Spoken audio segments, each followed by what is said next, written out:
threatening a 35% tariff on Canada. Steel, tariffs, trade wars, none of that matters compared to this. Oil, the fuel that powers America, has become a weapon. Yes, Trump's move has left the U.S. dangerously vulnerable to Canada's control. A major shift is happening between Washington and Ottawa, and most people aren't noticing. Earlier this year, the United States slapped a 25% tariff on nearly all Canadian exports: cars, metals, machinery, and food. Nearly everything was targeted. States President Donald Trump has decided to place a 25% tariff on all Canadian goods sold to the United States. But there was one exception: Alberta's crude oil. That resource faced just a 10% increase.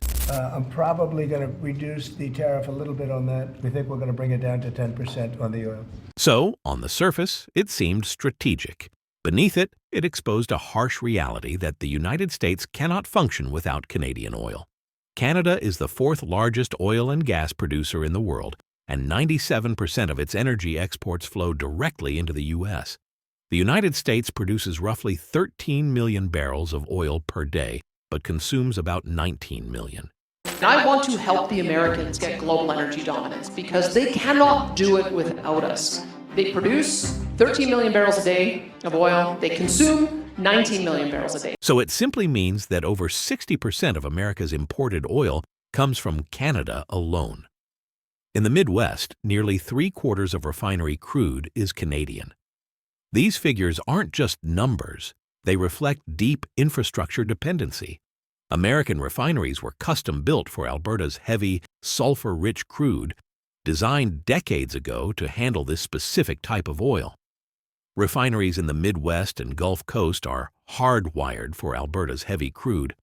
Switching to lighter oil from Texas, Saudi Arabia, or South America isn't simple. It would require billions of dollars and years of downtime. Attempting it would slash efficiency and push fuel prices up immediately. Because America is the world's biggest import market, everybody exports to America and they run a very large trade deficit, and some American politicians aren't happy about that.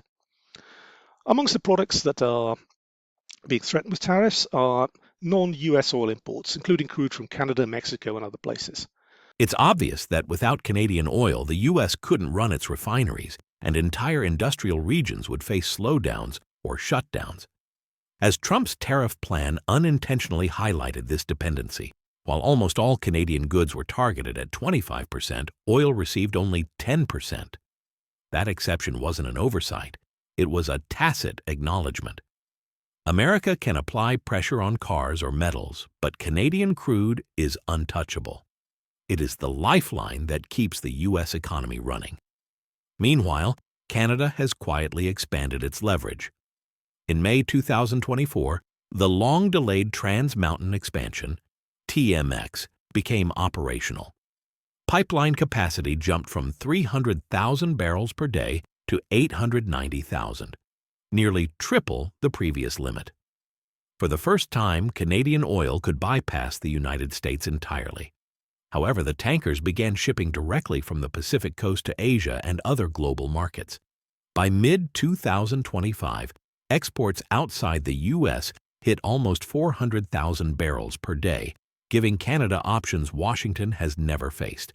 The government of Alberta, along with our agencies, school boards, crown corporations, and all Alberta municipalities, purchase all needed goods and services from Alberta companies, from Canadian companies, and from countries with which Canada has a free trade agreement that is being honored.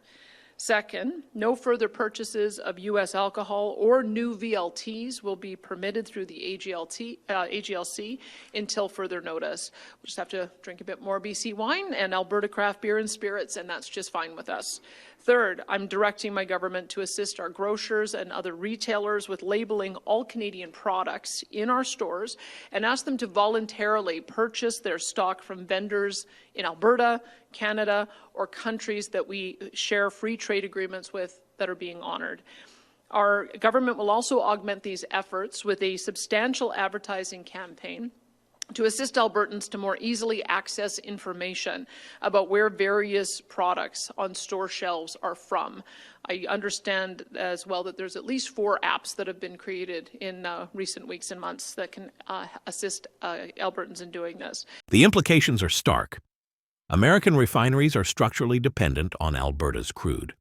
Over 62% of U.S. oil imports rely on Canada, and 75% of Midwest refinery feedstock comes from Alberta. Any disruption would ripple across the entire economy. Factories, transportation networks, and energy-intensive industries all depend on that supply. Hence, Canada's newfound flexibility changes the balance of power. With access to global markets, Ottawa can diversify its buyers and increase prices, thereby reducing its reliance on the United States. What began as a trade confrontation has quietly become a demonstration of Canadian strategic strength. Washington may have intended to pressure Ottawa, but Canada now controls the leverage. A junior operator in Alberta's oil patch, a small public profile, the usual ambitions. But in July 2024, Tariff stepped into a role few expected. It signed an agreement to acquire NAM Offshore BV, the very beating heart of Dutch offshore energy assets. Trump's tariff strategy backfired. By exempting Alberta's oil, it highlighted America's reliance and underscored the limits of U.S. control.